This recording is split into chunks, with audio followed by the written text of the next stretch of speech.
Friends, welcome to my channel.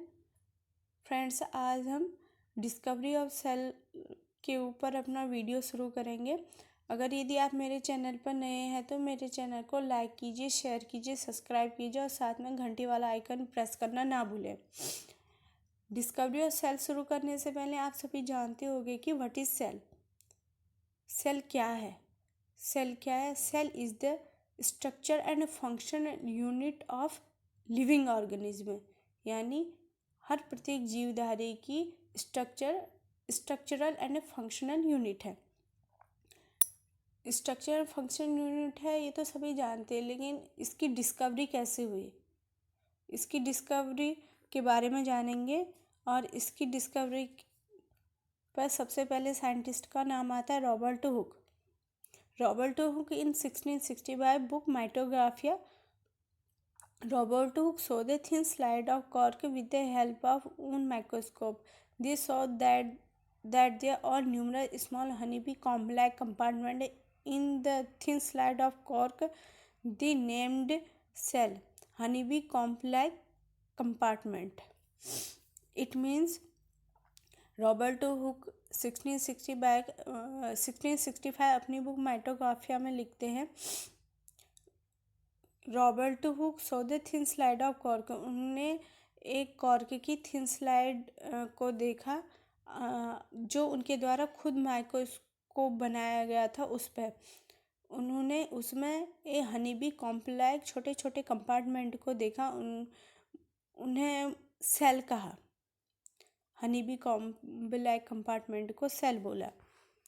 और 1665 में जब इन्होंने बोला तो देन उसके बाद डिस्कवरी होती गई और इसके बाद एक सेल थ्योरी बनी। सेल थ्योरी से बनने से पहले कुछ साइंटिस्ट आए, उसकी हम हिस्ट्री जानेंगे, history of development of the cell theory. इसमें सबसे पहले हम रॉबर्ट हुक के बारे में बात कर चुके हैं। Robert Hooke use the term cell 1665 in the book Micrographia. Robert Hooke ने 1665 में अपनी बुक माइटोग्राफिया में टर्म सेल का यूज किया to describe hollow compartment in the thin slide of cork. और इसमें सेकेंड साइंटिस्ट है W Flemming. Mechanism of mitotic cell division ensure continuity of cell from generation to generation.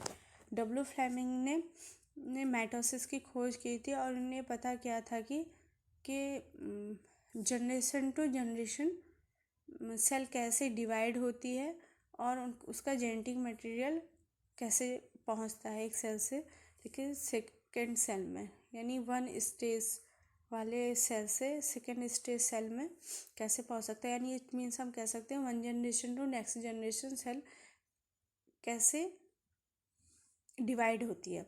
Next scientist है Robert Brown. 1831 discovered the presence of nuclei in all living cell. इन्होंने nucleus की खोज की थी और ये पता क्या था कि ऑल लिविंग सेल में न्यूक्लियस प्रेजेंट होता है। इसी क्रम में आए रुडोल्फ विर्चो इन 1859 एनसेंट ओमनी सेल्युला ऑफ सेल्युलर। इन्होंने कहा था कि एनसेंट ओमनी सेल्युला ऑफ सेल्युलर that is all cell arises from pre existing cell.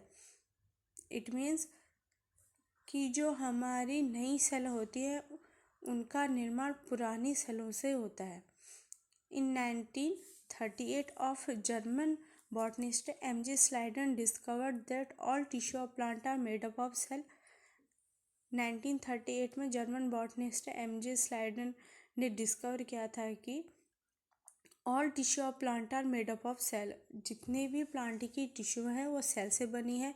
In the same year another British zoologist, इसी ईयर में अनदर ब्रिटिश जूलॉजिस्ट T.S. स्वान आए थे, वो भी इसी सेम कंक्लूजन पर पहुँचे। In 1939, the finding of Schleiden and Swan combined and the new theory called cell theory and cell principle. इन्हें 1939 में अपनी एक कंबाइंड थ्योरी दी थी स्लाइडन एंड सॉन, जिसको cell theory and cell principle के नाम से जाना जाता है। और इसी पे the main point of cell theory के देखेंगे। Each organism are made up of cell, that is cell is the basic structure function unit of cell living organism.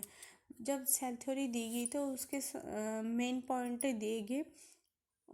उस थ्योरी में कहा गया कि each organism are made up of cell, यानी प्रत्येक organism जो है सेल से मिलकर बना है। और सेल जो होती है स्ट्रक्चर फंक्शनल यूनिट होती है लिविंग ऑर्गेनिज्म की।